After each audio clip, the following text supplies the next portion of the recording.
Ladies and gentlemen, our program will now begin. It's my pleasure to introduce Tina Price. Hi, everyone.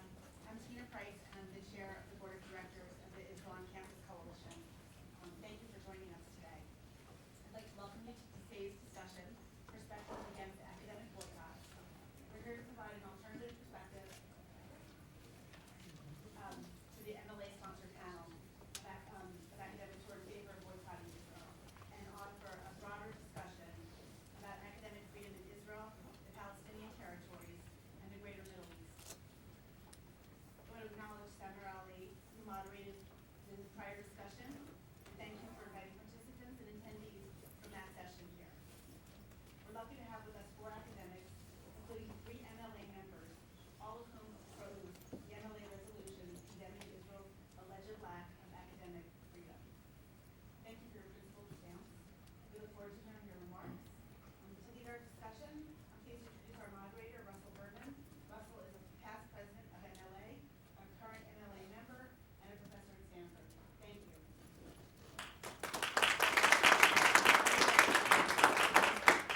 Is this working? Yes? No? No. So wait, turn this on? It's on. It's on? Can you hear me?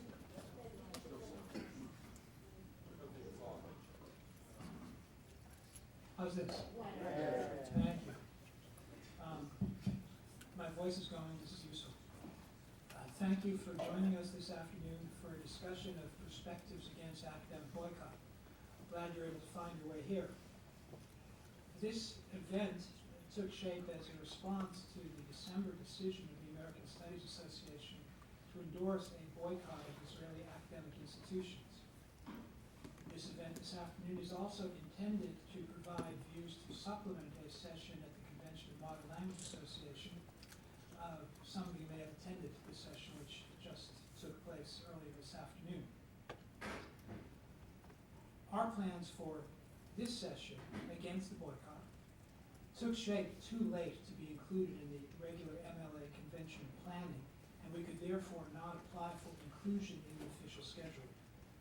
I want to make it clear that the MLA did not somehow choose to exclude us, as has been erroneously reported in the press. On the contrary, most of us on the panel are MLA members.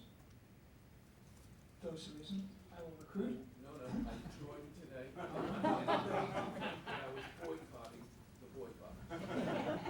And I see some MLA members in the audience. Therefore, I choose to regard this event as very much part of the MLA conversation, even if not on the program. And in this conversation, there are very divergent viewpoints, and there's nothing wrong with that. On the contrary, just to emphasize this, I am proud to be a member of the Modern Language Association. I look forward to continuing to be a member of the Modern Language Association. The Modern Language Association does lots of important work. This event was not improperly excluded. The 3 panelists here all oppose academic boycotts, in particular the boycott of Israel. But their unanimity does not go much further than that. You're going to hear 3 very different perspectives on the question, reflecting different disciplinary, methodological, and intellectual assessments. Each speaker will talk for, I hope, no more or not much more than 15 minutes, after which I'm going to make a few brief comments before inviting questions from the audience. When we get to that question section, I hope that I'd like to ask the questions indeed address the papers that are presented here and to refrain from lengthy speeches from the floor. Our first speaker will be Cary Nelson, Jubilee Professor of Liberal Arts and Sciences at the University of Urbana-Urbana-Champaign. Professor Nelson will speak on the fragility of academic freedom. Next will come Professor Ilan, Director of the Schusterman Center for Israel Studies at Brandeis University. His topic is the Israel-Palestinian relationship in higher education, evidence from the field. And then Professor Gabriel Brown of Northern Michigan University will speak on boycotting peace, delegitimation as an instrument of aggression. Again, please hold your questions until the conclusion of all the presentations, including my remarks. Professor Nelson. Thanks for coming. You never know when you attend these conventions whether you are going to be inspired, but I actually was inspired by the previous session. I am going home, and I'm carefully, and I'm going to come up with Parrot, and I'm going to say, why boycotts? Parrot's going to say, why not? Because now I understand that that is the high level of academic discourse that one can be inspired by here. Okay.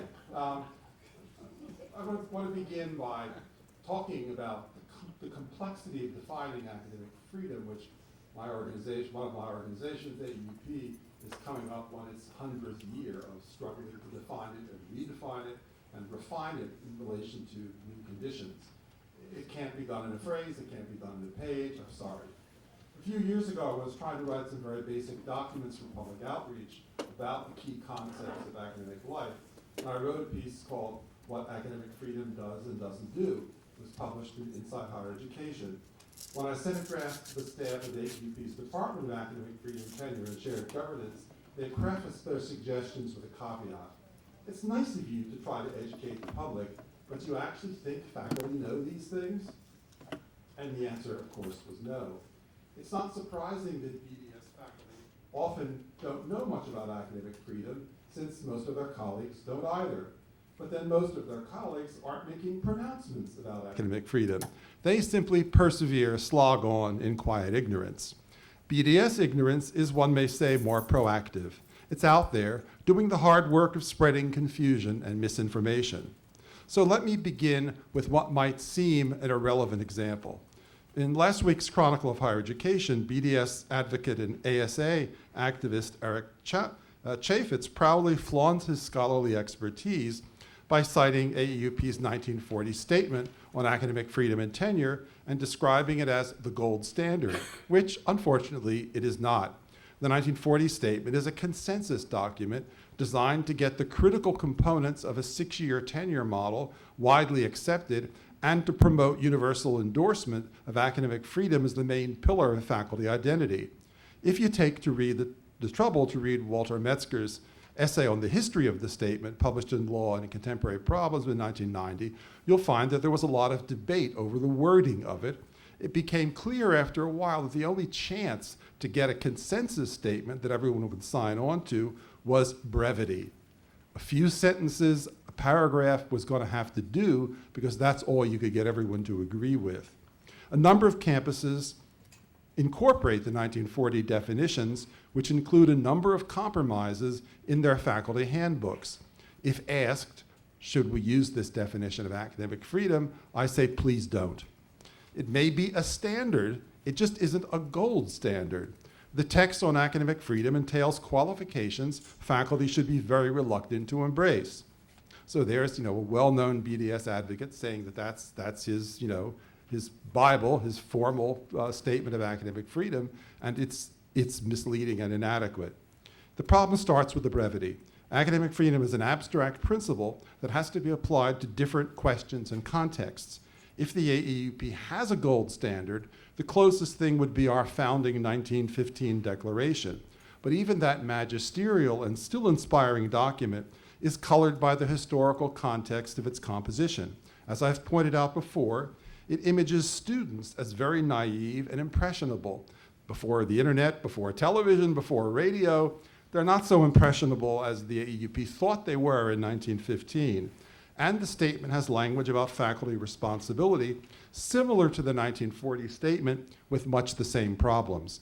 Nonetheless, we're going to start our new edition of the Red Book with the 1915 Declaration, because a lot of it remains telling and relevant today. The problems with the 1940 statement include its avoidance of more nuanced explanation and its warning that faculty, quote, should at all times be accurate, should exercise appropriate restraint, we're in trouble already, should show respect for the opinions of others. Now we're really in trouble. Is there any academic field that shows less adherence to this set of guidelines than Mideast studies? Is there any debate that less honors these principles than the academic debate over the Israeli-Palestinian conflict? The problem with putting that kind of language in a faculty handbook, as many campuses do, is that it raises the specter of enforcement. If those are the rules and people violate them, we're not going to have any Mideast studies departments, right? They're all going to be out of a job. So enforcement, of course, is almost inevitably selective. and often directed at politically controversial faculty. Chaffetz himself protested the politically motivated firing of Ward Churchill, as in fact did I.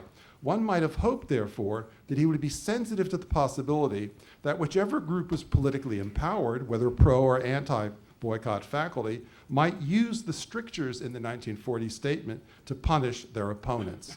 So that's just to give you an idea of how complex these definitions are and how cautious you have to be in embracing them in an unreflective way. The AUP actually has no one document that covers all elements of academic freedom. There's no one thing you can go to. We will never have one, in part because the application of academic freedom is affected by technical innovations, new legal rulings, and new historical developments, and requires context-specific analysis. I always like to say that, surprisingly, the 1915 statement said nothing about how academic freedom applies to email. It was completely ignored. People have to work very hard at defining academic freedom, but if you want a concise definition that points you in the right direction, I wouldn't use the UN document. It's okay, it just doesn't go far enough. They haven't worked on it actually as long as we have, may I say. So I'd quote from a 2009 Garcetti report, quote, "Academic freedom is the freedom to teach, both in and outside the classroom, to conduct research and to publish the results of those investigations, and to address any matter of institutional policy or action, whether or not as a member of an agency of institutional governance. Professors should have the freedom to address the larger community with regard to any matter of social, political, economic, or other interest without institutional discipline or restraint, save in response to fundamental violations of professional ethics or statements that suggest disciplinary incompetence." We produced that definition in response to a US Supreme Court ruling that some federal district courts have applied to faculty speech about governance issues and done so with very troubling results. So we wrote that in 2009 to try to protect those freedoms that were being newly undermined. To offer another example of how changing conditions can make clarifications of academic freedom necessary, universities have been very aggressively seeking to eliminate faculty patent rights since 2011. I've authored a new 2013 policy document detailing the AUP's position that academic freedom covers not only the research you do, but also decisions about how the fruits of that research are to be disseminated. Academic freedom doesn't end, as many universities, basically all R1 institutions in the country make this false claim about academic freedom. They claim the reverse. It doesn't end when you create something valuable and want to decide how it will be shared with the rest of the world. And all R1 institutions at this point say, if you make something valuable, you don't get to decide how it gets out there. That's our decision. It's a violation of academic freedom. We had to do this in response to changing conditions. Sometimes we decide an earlier position on an application of academic freedom was wrong. Convinced that academic freedom does not assure confidentiality in a faculty member's financial dealings with outside agencies and companies funding research, I co-authored a complete revision of our policy on disclosure of conflicts of interest this year. And it, in fact, overturns the previous policy, though we don't much like to say that. Bottom line, best not to pretend expertise on academic freedom unless you become a student of the subject. We all assume that you can't speak confidently about microbiology or French poetry without studying the subject. Why do we assume academic freedom is somehow just a matter of common sense? It's not a concept to invoke casually, but one that requires reflection, careful application, and actually constant monitoring. Of course, I wish every faculty member would do just that. If Eric were a student of academic freedom, he would know that his confident division between individual academic freedom and institutional rights, that academic freedom always falls on the former and not on the latter, is not so simple or absolute as he thinks. Or that the AUP has always been decisively on the side of individual academic freedom. My own What Academic Freedom Does and Doesn't Do essay lists a number of rights that faculty often incorrectly think are guaranteed by academic freedom. But the AUP also believes, I think, regrettably, I differ with the association, that collective faculty decisions, not administrative decisions, but collective faculty decisions can routinely trump individual freedom regarding pedagogical choices. One might suggest that if you are a bit unclear about what academic freedom means in the US, you might pause before trumpeting the need to boycott universities abroad. So now that I've taken the liberty of reinforcing your study of academic freedom, let me detail some of the misconceptions that guide BDS thinking. I'll concentrate on the essays recently published in the AUP's Journal of Academic Freedom. The historical errors begin with the absurd claim by David Lloyd and Melina Schuyler that, quote, if there's ever been anywhere a systematic denial of academic freedom to a whole population rather than to specific individuals or institutions, it is surely in Palestine under Israeli occupation. So how many African, Asian, Eastern European, or Middle Eastern countries whose whole populations are denied any semblance of academic freedom would one have to cite to discredit this bombast? It needs to be said, some BDS advocates are not simply incorrect, they're deluded and irrational. They act like Ahab trying to harpoon the white whale when they harp on Israel. But the conceptual errors are equally serious. Bill Mullen confidently declares that academic freedom is a subset of political freedom, a claim the AAUP would dispute. The two are partly entangled in the US because of the existence of the Bill of Rights. But the legal status of academic freedom and its relationship to political freedom varies from country to country. Britain's libel laws, for example, limit the speech academic freedom could protect there. Germany restricts Holocaust denial. Obviously, we do not. Even in the US, however, we argue that academic freedom covers a very specific set of rights appropriate to the academy. Therefore, they are to be distinguished from human rights generally. They're a professionally specific set of criteria. Supreme Court decisions, for example, make it possible for employers to discipline you for public statements that impact a corporation's capacity to conduct business. It's really only academic freedom that can offer broad protection against institutional reprisal for extramural speech, against institutional reprisal for external speech, extramural speech. And so it's not a basic human right. It won't be covered in the United States. You don't get that right. You have it only if you have academic freedom and are protected by an institution from those forms of reprisal. That doesn't mean we can't recommend our laws and our values to other countries. But so far as I know, no one's urging a boycott of German universities because state law in Germany means academic freedom does not cover Holocaust denial. Here, unless you were, say, a professor of modern history, academic freedom would protect you against campus reprisals for Holocaust denial. If your field was modern European history and you said it didn't happen, it might suggest you were incompetent and you wouldn't be protected. Omar Barghouti attempts to parse a series of tests of academic freedom and in almost every case gets it wrong. He begins by suggesting that universities need to be able, quote, to discourage academics from engaging in acts or advocating views that are deemed bigoted, hateful, or incendiary, end quote. Of course, it's state law, not university policy, that ultimately governs incendiary speech. Setting aside the problems in deciding what is objectively hateful, since everyone has their own idea, the AUP, the ACLU, and FIRE, the Foundation for Individual Rights in Education, all urge the same solution to hate speech, corrective speech, not restrictions on speech. Does Barghouti suppose there was no such incendiary speech, as he regrets it, on Palestinian campuses during the Intifada? No incendiary speech? Why weren't the Palestinians punished if that should be covered by university regulations on speech? Then he goes on to ask whether an academic institution is to tolerate, under the rubric of academic freedom, a hypothetical lecturer's advocacy, say, of the Christianization of Brooklyn. We'll let them try. As former AAUP General Secretary Ernie Benjamin pointed out in response, the answer to that is very simple. Yes, we should tolerate it. Someone wants to say that, academic freedom should cover it. Barghouti assumes this example is one his readers would reject out of hand, the Christianization of Brooklyn, because he has virtually no reliable understanding of academic freedom.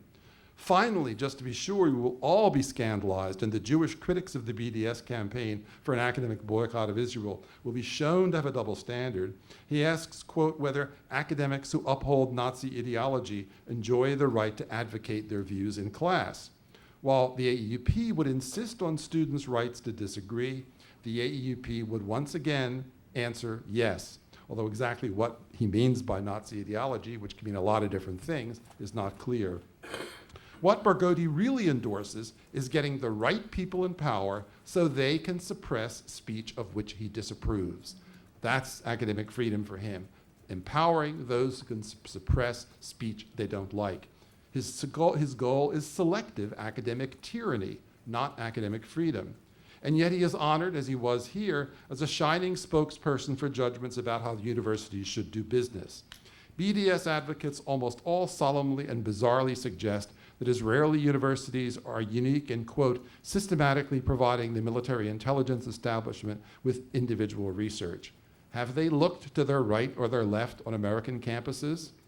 And they persist in saying the AUP is hypocritical in having raised no objections to a comprehensive economic boycott of South Africa while objecting to a targeted academic boycott of Israel. They simply repeat this ridiculous comparison despite the fact that any student could understand the difference between an economic boycott against a country as a whole and a selective academic boycott against its institutions of higher education. I mean, that's really not a complex distinction. If you track the cynical and contradictory way that BDS advocates deploy the concept of academic freedom, you eventually realize that it actually means absolutely nothing to them. It's in their essays repeatedly because it means something to us, to many of their readers. They feel they can win us over if they pretend to respect it. In the end, BDS is thus more than willing to sacrifice academic freedom to its political agenda. Mullen and Barghouti decry, quote, academic freedom's casual fetishization as part of a liberal hegemony that places it above basic human rights. But the AUP and other advocates of academic freedom don't rank academic freedom in relation, say, to the right to health care or the right to a trial by jury. Those are human rights, academic rights. Academic freedom is a right that has something to do with higher education. Academic freedom is a privileged right in that context. We accept no shame in its unqualified promotion. On the one hand, Mullen and Barghouti thus disparage academic freedom, while elsewhere in the same essays claim to be defending it. Academic boycotts aim to kill academic freedom in order to save it. But academic freedom is more fragile than the mythical phoenix. It will not rise triumphant from the ashes of the state of Israel. Thank you.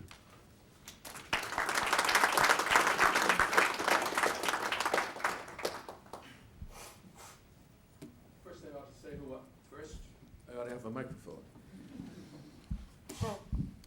I am an Israeli and an American. When I get up in the morning in Israel, roughly at around 4:30, it's to the call of the muezzin, who invites me to morning prayers. 3 of my grandchildren go to schools that are both Hebrew and Arabic, 2 teachers to a classroom. My daughter-in-law is a physician at Hadassah Medical Center, and she's learned Arabic to deal with a large number of patients from Palestine. I could go on, but I won't. I've also had administrative positions, and have for 30 years been a faculty member of Ben-Gurion University of the Negev, and in those positions I've had a lot of contact with the reality of what it means to teach at an Israeli university in what is a mixed, and to my understanding, a troubled, problematic, but certainly not an apartheid society. My contribution today is to provide information on 3 topics. 1, Israel's alleged exclusion of foreigners, including Americans of Palestinian descent, from participating in the education of Palestinians. 2, Israel's continuing engagement in ensuring that Palestinians living in Israel have access to and are integrated in the national system of higher education. And 3, Israel's ongoing cooperation with Palestinian universities and Palestinian society at large. All 3 have bearing on the content of the proposed boycott and on the alleged wrongs these calls for boycott are purportedly seeking to right. My argument is this. Israeli higher education makes a large and significant contribution to the education of Palestinians and to coexistence during a protracted, bitter, and sometimes violent national conflict. The proposed boycott would manifestly injure the very population the MLA panelists claim to represent. First, the issue of visas. It is actually easier for an American to enter Israel and the West Bank than for Israelis to enter the United States. In 2012, Israel denied entry to a total of 142 Americans. 626,000 entered the country. This puts the Israeli refusal rate at about 0.023%, which is more or less the national average. In 2012, the American refusal rate for Israelis who applied for a B visa, which is for business or pleasure, was 5.4%.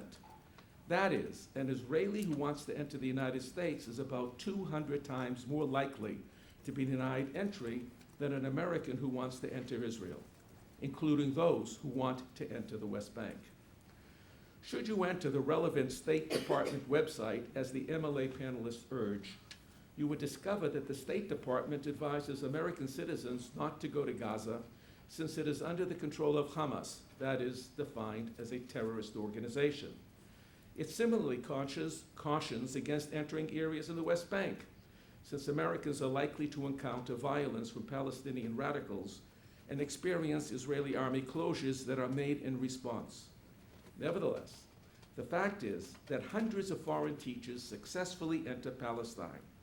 My own university, Brandeis, regularly sends faculty and students to El-Quds in the West Bank, and I hope that it will continue to do so. We also have both faculty and students from Palestine at Brandeis. The same is true for other exchange programs. If Palestinian universities have difficulty recruiting foreign academics for permanent positions, it is not because of issues with Israeli border policies. External research, some sponsored by the United Nations, indicates problems of low salaries, poor working conditions, and political pressures that limit academic freedom. Second point, Palestinians in Israeli higher education. Israeli youth, including Palestinians, have access to one of the most advanced and distinguished university systems in the Middle East and beyond. Israeli scholars have been awarded Nobel Prizes in such areas as chemistry, economics, and medically related sciences. Israeli universities have outstanding departments in law, the humanities, including studies of Islam and the history and culture of Israel's neighbors, the social sciences, agriculture, engineering, and high tech. Israeli Arabs are not calling for BDS. On the contrary, the numbers of Israeli Palestinian students enrolled in Israeli universities and colleges has steadily increased. There is a new Arab language college in Nazareth, for which a segment of the Israeli Arab community successfully lobbied, but the majority study at Hebrew language institutions. Here are some figures to consider. At Haifa University, the institution with the largest proportion of non-Jewish Israelis, 3,000 Israeli Arabs, Palestinians, or Druze comprise 1/3 of the university's 9,000 undergraduate student body. 1,200 enrolled in graduate and professional programs. Another 3,000 are in pre-academic programs that prepare them for the university. Thousands of other Palestinians, Israeli Arabs, are enrolled in virtually all institutions of higher education throughout Israel and at all degree levels. Israeli universities' successful inclusion of the Palestinian community has occasioned a revolution. Prior to the establishment of the state in 1948, there was near universal literacy among Jews, as well as perhaps the highest proportion of doctors, I should say hair doctors, medical and PhDs of any population in the world. At the same time, only 25% of the total Arab population of Palestine was literate, and literacy among Palestinian women was considerably lower. Today, illiteracy has been largely erased, and Arab women, including women dressed in keeping with the Islamic code, attend Israeli universities. In Israel's medical faculties, where places are highly prized, 22% of all medical students in Israel are now Palestinians. Please note that 22% is about the proportion of Palestinians in the general population. More than 40% of pharmacology students are Arab. Large numbers have also chosen the human services, from education to social work. This reflects communal needs as well as employment opportunities. My own institution, Ben-Gurion University of the Negev, attracts many Bedouins, a population that was perhaps the most in need of schooling at Israel's founding. More than 1,000 Arabs, including some 680 Bedouins, now study at the university. Many come through the pre-collegiate enrichment programs and designed to bolster the success of matriculation exams. Most are granted university scholarships. More than half of Bedouin students are now women. While most are undergraduates, more than 30% are in graduate or professional programs. Years of active recruitment and programs to advance this population have made a demonstrable difference. Arab and Bedouin scholars and researchers are an integral part of the BGU faculty. They currently chair departments of social work, electrical engineering, and Middle East studies, and direct programs in education, electro-optical engineering, computer sciences, chemistry, creative writing and comparative literature, and medicine. The first Bedouin woman MD has been recruited to the Faculty of Health Sciences. Professor Ilan, who was mentioned at the earlier session, formerly chair of the Department of Social Work at Ben-Gurion, has been appointed president of Ahva, a BGU-affiliated college which, like other such institutions, serves both Jews and Palestinians. I would add that Ahva is the Hebrew word for brotherhood, comradeship, amity, and solidarity. This is a record that is being replicated throughout Israel. It probably helps explain another fact that initially seemed surprising. Even leftist Israeli Arabs who identify themselves as Palestinians and who are sharply critical of the state do not include boycott of the Israeli Academy in their political programs. This group includes the intellectual elite and signers of the Future Vision documents that call for the disestablishment of a Jewish state in favor of a denationalized polity. They seek more, not less, access and integration. A significant exception is Omar Barghouti, a key MLA panelist, a leader of the BDS movement. Barghouti was born in Qatar and educated at Columbia University before coming to Tel Aviv University for graduate studies. His field is, don't be surprised, ethics. Despite a petition signed by 184,000 individuals demanding the university rescind his degree for advocating boycott of his own institution, Tel Aviv's university's president refused to do so in the name of academic freedom. The last part, Israeli cooperation with Palestinians in the West Bank. Finally, we must take account of active cooperation between Israeli institutions and those in the Palestinian Authority. During the British Mandate and under Jordanian rule, the small educational institutions were often supported by foreign Christian groups. They were transformed into public universities only after 1967, under the Israeli administration and with its encouragement. Enrollment and graduation rates have grown exponentially, with about 200,000 students in the PA's 49 recognized higher education institutions. 34 of them are in the West Bank. Higher education in the PA is growing at such a rate that it intends to capitalize on this success and convert this sector into a Palestinian export, bringing in students from all over the region. Jewish outreach to Palestine's Arabs began well before the Israeli establishment, when individual Jewish physicians set up clinics to treat diseases like trachoma. Perhaps the best known example of Israeli inaugurated